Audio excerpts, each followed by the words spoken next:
સુરત શહેરમાં વટ સાવિત્રી વ્રતની ભક્તિમય અને આસ્થાપૂર્વક ઉજવણી કરવામાં આવી, જેમાં સુહાગન મહિલાઓએ પતિના દીર્ઘ આયુષ્ય અને પરિવારના સુખ સમૃદ્ધિ માટે વટવૃક્ષની પૂજા અર્ચના કરી હતી.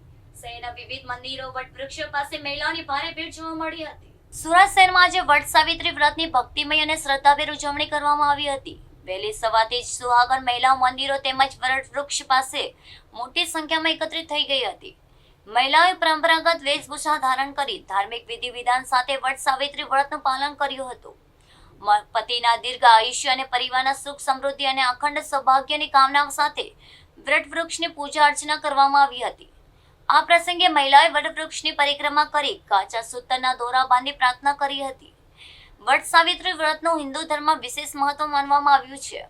પૌરાણિક માન્યતા મુજબ માતા સાવિત્રીએ પોતાના પતિ સત્યવાનના પ્રાણ યમરાજ પાસેથી પરત મેળવ્યા હતા, જેના સ્મરણ રૂપે આ વ્રત કરવામાં આવે છે. મહિલાઓએ વ્રત કરતા સાંભળી ધાર્મિક અનુષ્ઠાનમાં ભાગ લીધો હતો. શહેરના વિવિધ વિસ્તારોમાં આવેલા મંદિરોમાં પણ ખાસ પૂજા અને ધાર્મિક કાર્યક્રમો યોજાયા હતા. વાતાવરણમાં ભક્તિ અને આસ્થાનો માહોલ જોવા મળ્યો હતો. પરિવારના કલ્યાણ અને પતિના આરોગ્ય માટે મહિલાઓ શ્રદ્ધાપૂર્વક પ્રાર્થના અર્પણ કરી હતી. અનેક સ્થળોએ મહિલાઓ સમૂહમાં પૂજા કરી પરંપરાને જીવંત રાખવાનો સંદેશ આપ્યો હતો. વટ સાવિત્રી વ્રતની ઉજવણી સાથે સુરત શહેરમાં ધાર્મિક અને સાંસ્કૃતિક રંગત છવાઈ ગઈ હતી. મારું નામ દિવ્યા જરીવાળા છે. આજના દિવસે અમે સવારે વહેલા ઉઠીને હસબન્ડની ઘરે પૂજા કરીએ છીએ. પછી અમે સૌભાગ્યવતીનો સામાન લઈને વડલાની પૂજા કરવા આવીએ છીએ. આજનો મહિમા ખૂબ જ ઘણો મહત્વનો છે.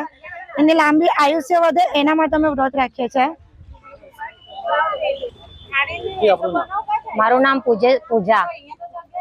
આજે કઈ પ્રકારનું વ્રત કરવામાં આવે? આજે વટ સાવિત્રી પૂનમનું વ્રત કરવામાં આવે છે. આપણા પતિ માટે કરવાનું આવે છે વટ સાવિત્રી પૂનમ. આપણે અહીંયા બધી સામગ્રી લાવવાની આવે છે. મહારાજ જે રીતે પૂજા કરાવે આપણે એ રીતે પૂજા કરવાની આવે, અને છાબડી કે એ બધું તૈયાર જ આવે છે. કેટલા વર્ષોથી આ વ્રત? આજે હું 12 વર્ષથી વ્રત કરું છું અને અહીંયા પૂજા કરવા આવું છું.